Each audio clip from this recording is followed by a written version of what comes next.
Hey, so I got this friend of mine, I grew up, childhood friend, right? He's not from the hood or nothing, but his whole family is. He's not, right? His brothers work, but I was closer to him than I was to anybody. You know, now, all of his brothers are from my neighborhood, but I was just closer to him. And Joey was different, right? Joey was a little different. Like that was my sports fan, like my sports buddy. Like we went to Walter Payton's last professional football game against the Raiders, and I think it was '86 or '87. You know, Walter Payton is one of the greatest running backs of all time. He held the all-time leading rushing record forever, and then Emmitt Smith broke it in like '99 or whatever, '96, whatever. Emmitt Smith broke it. So I think Walter Payton should be number 2 on the rushing record. Well, that was my friend. Like he was my friend, you know. Well, he went to the army. You know, so did my other 2 friends. Some other 2 guys there, right? They all went to the army. So I ended up going to prison. Well, you know, we all kind of like went our separate ways, right? Well, me and Joey always kept in contact. You know, Joey. Let me tell you something about Joey. Joey's a really good dude, right? He moved to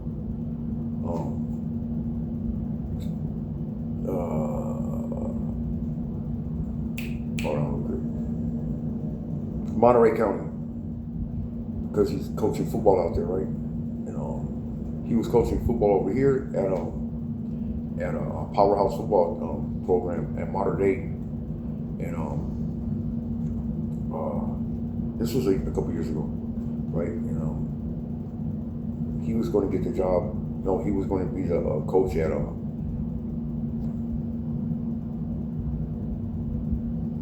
at St. John's de Bosco or something, right? Yeah, I meant St. John's de Bosco, not Monterey. My bad. I don't know what I'm thinking about. St. John's de Bosco. So he asked me to come in and talk to him. So I go down there and talk to him, right?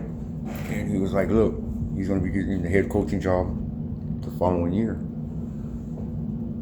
And, oh, no. Let me back it up. He's already there. Okay, my bad. So he's like, look, he's already the coach. And he's like,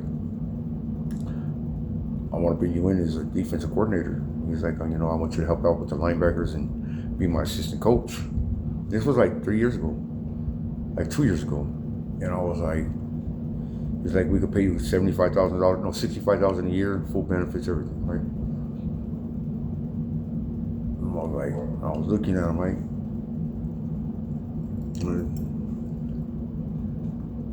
I was like, look, man, I'm extremely honored that I was your first candidate. Like that blew me away that I was his first candidate. And it was a beautiful opportunity. That's life changing. That's life changing, you know.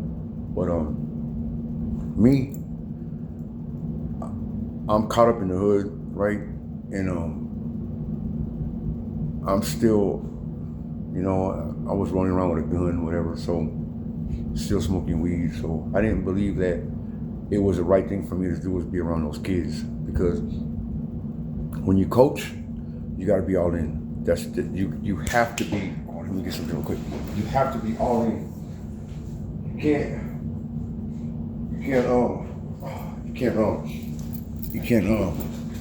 Man, my allergies are acting up bad, so you can't half-ass anything. These kids are looking for you. If you want somebody to be locked and loaded, dog, when you're coaching, you got to get these kids to buy in. It's not only into coach. It's not only into football. Just transition to life, going to school, going to class, the way you conduct yourself. They're all transitions, because you got to understand, when you're part of a football team, you have a commitment. You got to pick up where the next man is, where he can't. You got, it's like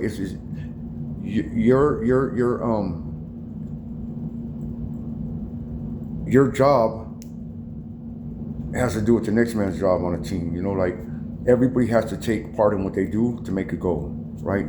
So coaches, that's a very important part of a kid's life. So I just didn't feel that I was it would have been right for me to be around anybody's kid, because they might see me like doing it, like they might see me like, it just wasn't, I wasn't in the, I don't think I'm ready right now. I wouldn't do it right now. Because I played football, I played high school, I grew up in sports. And your coach, some of these kids don't have a father, they don't have a father, so their coach is their father because they don't have that father figure. And I believe that every kid, if it is the best interest for him for his father to be in his life. It's like a coach. You got to be locked and loaded. You can't be smoking weed, running around with pistols, and then going to court. It's just not a good look. It sends the wrong message. So I didn't take it. I was like, nah, I don't think that I'm ready for that. I don't think that I'm ready. He was upset with me, but later on, well, anyways. So I tell him no, right? He was kind of upset, but he called me back, told me that he understood, and like he really respected me for it.